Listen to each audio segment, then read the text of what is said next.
नारायण नारायण।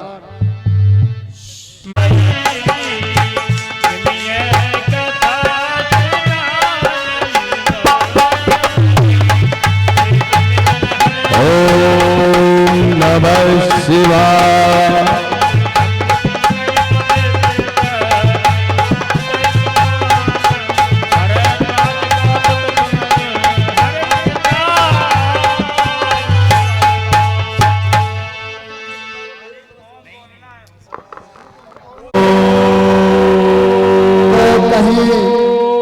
वह नंदी के ऊपर सवार दिखाई दिए होंगे, कहीं तपस्या करते हुए दिखाई दिए होंगे, लेकिन आज हम ऐसे शिव के दर्शन कराने जा रहे हैं आपको। ये रूप आपने कहीं भी किसी मंदिर में नहीं देखा होगा, जो भगवान शिव को दाढ़ी और मूछ में देखा जाएगा। आज हम ऐसे भोलेनाथ के दर्शन कराते हैं आपको।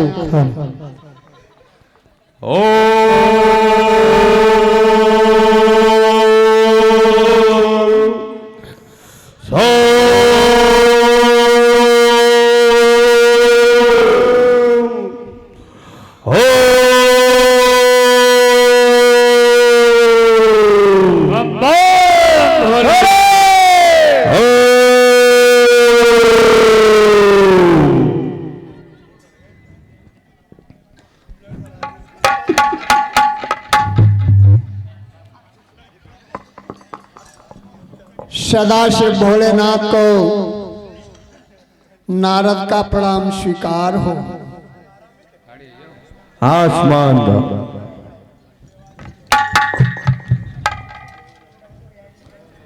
कहिए नारद जी, आज तो बहुत प्रसन्न दिखाई दे रहे हो। ऐसा क्या हो गया है जो आप इतना प्रसन्न हो? हे प्रभु, जब मुख पर प्रसन्नता आती है तो उसका कोई न कोई अहम कारण होता है, और वह कारण मेरे साथ भी है,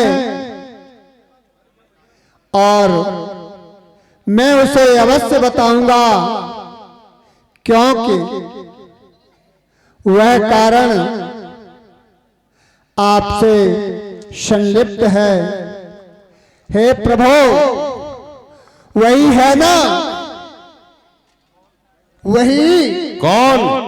अरे आपका पुराना शत्रु। हमारा पुराना शत्रु कौन है? आप अपने शत्रु को नहीं जानते। हे प्रभु, वही आपका पुराना शत्रु कामदेव, जिसने एक बार आपसे हार खाई, और हे भोलेनाथ, आज उसकी और मेरे सामने शामत आई। हे प्रभु, मैं मां गंगे के किनारे एक स्थान देखकर और श्री हरि के ध्यान में बैठ गया, और बैठकर उनका ध्यान करने लगा। लेकिन हे प्रभु, इतना ही नहीं, वहां ऐसा ध्यान लगा कि ध्यान करते करते और मेरी समाधि लग गई। हे प्रभु, मुझे नहीं पता कि समाधि कितने दिनों से लगी हुई थी, लेकिन जब नेत्र खुले तो कामदेव रति हमारे सम्मुख क्षमा क्षमा क्षमा ऐसी प्रार्थना कर रहे थे और हमारे चरणों में उनके सर पड़े हुए थे। तो हे प्रभु, आपको एक बार तपस्या से जगाने के लिए आया था तो आपने उसे भस्म कर दिया था, लेकिन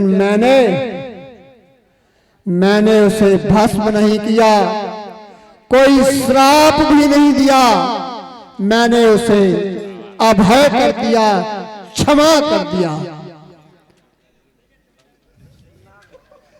हे प्रभु, जी नारद जी, क्या बात है? वृतांत सुनकर आपके सर्प भी इधर से उधर भागने लगे हैं। गले का सर्प कमर में आ रहा है और कमर का सर्प भागकर पर्वत पर जा रहा है। क्या हो गया आपको? आपने बहुत अच्छा किया नारद जी, लेकिन एक बात ध्यान से सुन लो। कहिए भगवान। कि जो बात हमसे कही है वो और किसी से मत कहना, और खासकर ब्रह्मा जी से मत कहना जाकर।